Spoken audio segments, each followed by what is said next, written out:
23장. 주님께서 모세에게 말씀하셨다. 너는 이스라엘 자손에게 말하여라. 그들에게 다음과 같이 일러라. 너희가 거룩한 모임을 열어야 할 주의 절기들 곧 내가 정한 절기들은 다음과 같다. 엿새 동안은 일을 하여라. 그러나 일의 날은 반드시 쉬어야 하는 안식일이다. 거룩한 모임을 열어야 하고 어떤 일도 해서는 안 된다. 이날은 너희가 살고 있는 모든 곳에서 지킬 주의 안식일이다. 정하여 놓은 때를 따라 너희가 거룩한 모임을 열고 주 앞에서 지켜야 할 절기들은 다음과 같다. 첫째 달 19날 해질 무렵에는 주의 유월절을 지켜야 하고 같은 날 보름에는 주의 무교절을 지켜야 하는데 이래 동안 누룩을 넣지 않은 빵을 먹어야 한다. 첫날에는 거룩한 모임을 열고 생업을 돕는 일은 아무것도 해서는 안 된다. 그러나 주에게 살라 바치는 제사는 이래 동안 줄곧 드려야 한다. 이래째 되는 날에는 다시 거룩한 모임을 열고 생업을 돕는 일은 아무것도 해서는 안 된다. 주님께서 모세에게 말씀하셨다. 너는 이스라엘 자손에게 말하여라. 그들에게 다음과 같이 일러라. 너희는 주가 주는 그 땅으로 들어가 곡식을 거둘 때에 너희가 거둔 첫 곡식단을 제사장에게 가져가야 한다. 그러면 제사장이 그 곡식단을 주 앞에서 흔들어서 바칠 것이며 주가 너희를 반길 것이다. 제사장은 그것을 안식일 다음날 흔들어서 바쳐야 한다. 너희가 곡식단을 흔들어서 바치는 날에 너희는 1년 된 흠없는 어린 순양 한 마리를 주에게 번제물로 바쳐야 한다. 그것과 함께 바칠 곡식제물로는 기름에 반죽한 고운 밀가루의 10분의 2 에바를 바치면 된다. 그것을 불에 태워 주에게 바치면 그 향기가 주를 기쁘게 할 것이다.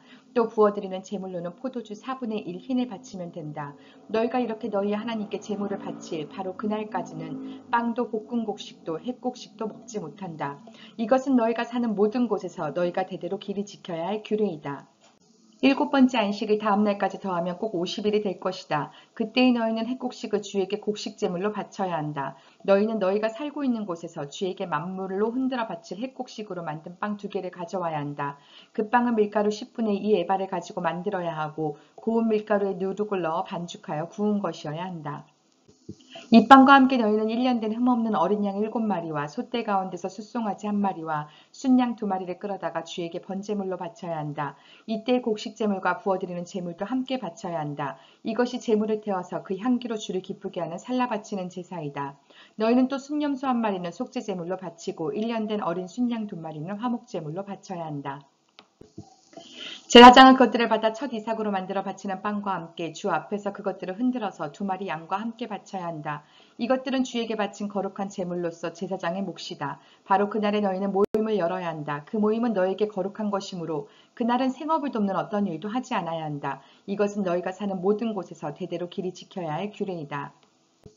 너희가 밭에서 난 곡식을 거두어 드릴 때에는 밭 구석구석까지 다 거두어 드리지 말고 또 거두어 드린 다음에 떨어진 이삭을 줍지 말아라. 그 이삭은 가난한 사람들과 나그네 신세인 외국 사람들이 줍게 남겨두어야 한다. 내가 주 너희의 하나님이다. 주님께서 모세에게 말씀하셨다. 너는 이스라엘 자손에게 다음과 같이 일러라. 일곱째 달 그 달 초하루로 너희는 쉬는 날로 삼아야 한다. 나팔을 불어 기념일임을 알리고 거룩한 모임을 열어야 한다. 이날 너희는 생업을 돕는 일은 아무것도 하지 말고 주에게 살라 바치는 제물을 바쳐야 한다. 주님께서 모세에게 말씀하셨다. 일곱째 달 열흔날을 속죄일이다. 너희는 이날에 거룩한 모임을 열고 고행하며 주에게 살라 바치는 제물을 바쳐야 한다. 이날은 속죄일 곧 주 너희의 하나님 앞에서 속죄 예식을 올리는 날이므로 이날 하루 동안은 어떤 일도 해서는 안 된다. 이날에 고행하지 않는 사람은 누구든지 자기 백성에게서 끊어지게 하여야 한다. 누구든지 이날에 어떤 일이라도 하면 내가 그의 백성 가운데서 끊어버리겠다. 이날 너희는 어떤 일도 해서는 안 된다. 이것은 너희가 사는 모든 곳에서 너희가 대대로 영원히 지켜야 할 규례이다. 이날은 너희가 반드시 쉬어야 할 안식일이며 고행을 하여야 하는 날이다. 그달 아흐렛날 저녁부터 시작하여 그 다음날 저녁까지 너희는 아무 일도 하지 말고 쉬어야 한다. 주님께서 모세에게 말씀하셨다. 너는 이스라엘 자손에게 다음과 같이 일러라. 일곱째 달의 보름날부터 이래 동안은 주에게 예배하는 초막절이다. 초막절 첫날에는 거룩한 모임을 열고 생업을 돕는 일은 아무것도 해서는 안 된다. 이래 동안 매일 너희는 주에게 살라 바치는 제사를 드려야 한다. 여드레째 되는 날에는 다시 거룩한 모임을 열고 주에게 살라 바치는 제사를 드려야 한다. 이것은 가장 거룩한 모임이므로 이날에 너희는 생업을 돕는 일은 아무것도 해서는 안 된다. 이 절기들은 주가 명한 절기들이다. 이 절기들이 다가올 때마다 너희는 거룩한 모임을 열고 번제물과 곡식제물과 각종 희생제물과 부어드리는 제물을 각각 그 해당되는 날에 주에게 살라 바치는 제사로 드려야 한다. 이것들은 모두 주가 명한 안식일에 지키는 것 외에 지켜야 할 것들이다. 위에 여러 절기 때에 너희가 바치는 제물들은 각종 제물과 너희가 바치는 각종 맹세의 제물과 너희가 자유로운 뜻에서 바치는 각종 제물 외에 별도로 주에게 바치는 것이다. 밭에서 난 곡식을 다 거두고 난 다음 너희는 일곱째 달 보름날부터 이레 동안 주에게 절기를 지켜야 한다. 첫날은 안식하는 날이다. 여드렛 날도 안식하는 날이다. 첫날 너희는 좋은 나무에서 딴 열매를 가져오고 또 종려나무 가지와 무성한 나뭇가지와 갯버들을 꺾어들고 주 너희의 하나님 앞에서 이레 동안 절기를 즐겨라.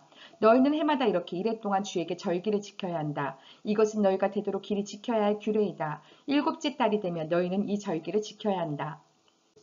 이래 동안 너희는 초막에서 지내야 한다. 이 기간에 이스라엘의 본토 사람은 누구나 초막에서 지내야 한다. 이렇게 하여야 너희의 자손이 내가 이스라엘 자손을 이집트 땅에서 인도하여 낼 때에 그들을 초막에서 살게 한 것을 알게 될 것이다. 나는 주 너희의 하나님이다. 이렇게 모세는 주님께서 명하신 여러 절기를 이스라엘 자손에게 일러주었다.